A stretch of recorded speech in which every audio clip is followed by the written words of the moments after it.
What's going on, guys? Welcome back to Carrasco Ranch. My name is Robert. This is your first time tuning in. So today we're going to be talking about best ways to set up your deer blinds. The deer season is around.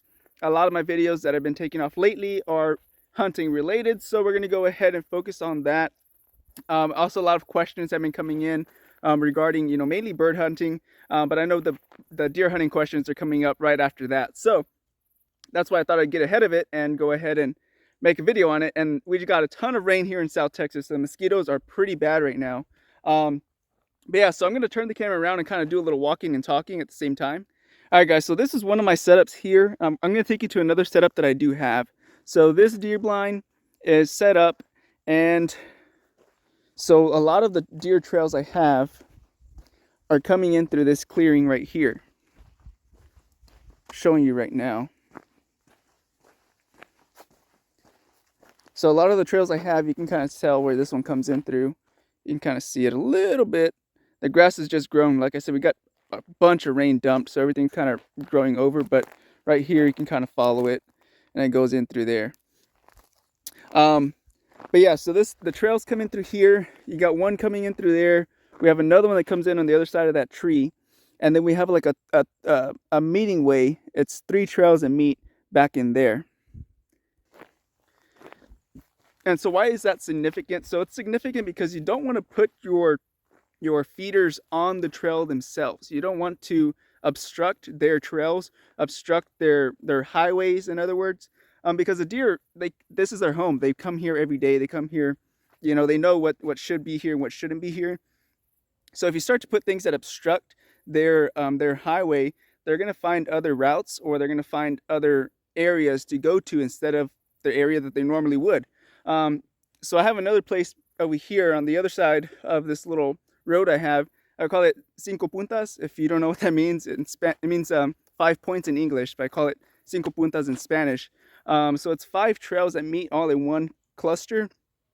So they are usually hang up mock scrapes, not on the trail themselves, but off the trails. So I've never put any actual feeders on the trails themselves, because I don't want to spook the deer off, especially the bucks. The bucks are a lot more timid, they're a lot more shy, and if anything is out of the ordinary, they're not going to be coming back. And if they do, it's going to take them, at least a week or two before they feel comfortable coming back again. Or they just might go into a totally different area, which you'll see a lot of times. You'll get a lot of new bucks, especially during the rut, mainly because they're chasing, but after the rut, because they've been pushed out, just because of hard hunting or whatever. Random, guys, I was just walking down the trail. I just thought about it. How much is a bag of corn in your area? I'll go first. So right now we're looking at about $12 per bag. That's for a 50-pound bag. So drop it down below. I'm just curious, how much is a bag of corn? 40 or 50-pound bag in your area. I'm sure a ton of people are curious, so leave it down in the comments below. All right, guys, so this is where I'm talking about. We have the feeder here. We have the points, all 3 points, they meet back in that area, about 30-40 yards. And then what we did, all this what used to be brush. I'll kind of back out so you can kind of see. But all this used to be brush. We cleared out this little patch here. We used to do food plots, but there's just a lot of maintenance, honestly, so we don't do them anymore. So we clear out this area, we put the feeder here. It's about 30-40 yards off the trail. So the bucks are mainly going to be using the cover. The does sometimes will come out of this area back in here from time to time, especially some does with some younger fawns. Well, in the wintertime, they're a little older at that time. But on cameras, you'll see some fawns and does that come out of this area too, because that is kind of thick. That's really thick, scrubby brush on this side.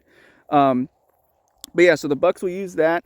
All this tree lining area, they'll use all this, and you'll see them. They kind of creep out, especially early mornings. You just see the horns kind of moving.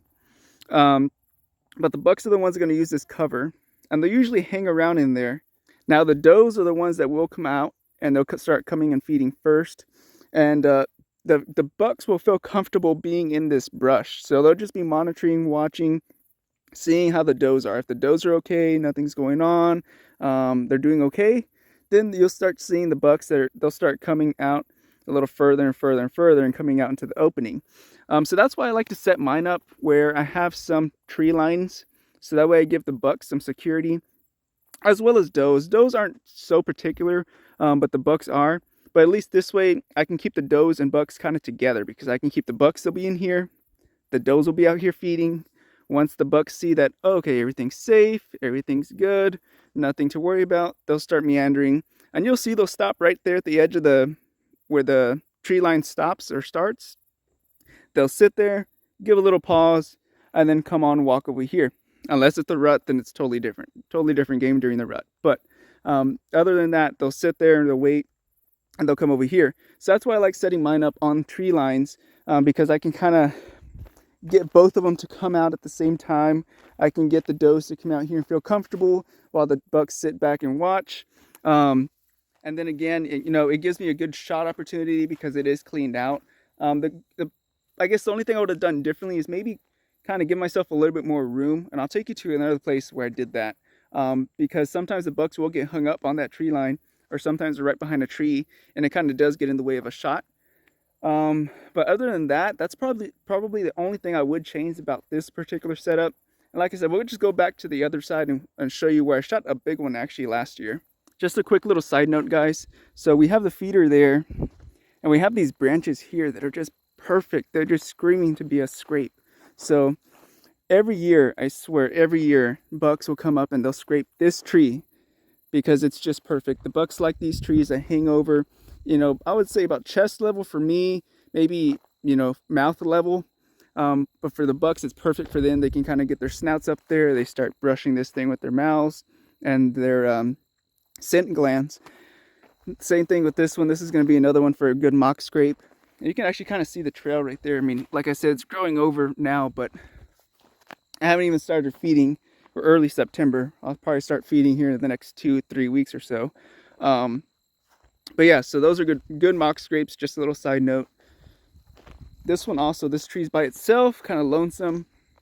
Another good mock scrape area. This branch is the one that calls me right there, that tells me this is going to be a scrape right here. This is going to be one that they'll be using just because it hangs by itself. It's right in that level where they like it. And a lot of does can go and rub their faces on there, bucks and everything. I can tell you right now, that one's going to be a scrape come the season. All right, guys, so now we're coming up on the next little field I have. So this one has been lately one of the best fields I've had, because the brush is a lot thicker over here. So the bucks freaking love this area. So typically, I set it up over here. I took it down. Well, actually, I didn't even take it down. A hog took it down for me. I broke one of the legs, so I just took it completely down. I'm going to be getting a new one, setting it up again here in the area. If you watch any of my earlier videos, I do some videos on it. And this whole area is just covered in deer poop. So, yeah. But here you'll see, this brush is a lot thicker. The grass is a little bit taller. And about 100 yards from this line here, it gets really, really thick. Like, so thick you can't really walk in there. And if you did, you'd be cut up with all the mesquite and the different types of species of plants that we have out here that are real thorny. So it keeps, a lot of things out of that area. So I'm sure that's why the bucks love it. So right here is another good area. Like I said, it's right off that tree line. I would say I put it probably about 10 yards, 15 yards from that tree line. I set it up here. Early mornings, the does love it. The does are just feeding in this field because it typically stays kind of green. So it stays green for the most part. And then I have a little tripod that I set up over here. And then we have another tripod over there. And then we have another box blind over there. In case the weather's too bad, we have the box blind. If the weather's not too bad. And what I like to do right here is actually throw out corn. So, like I said, this is just a good area. Again, all this is going to vary depending on your topography. For us, we're here in the South Texas brush country, so we have a lot of mesquite, a lot of grasses, and a lot of thorny brush, a lot of short brush.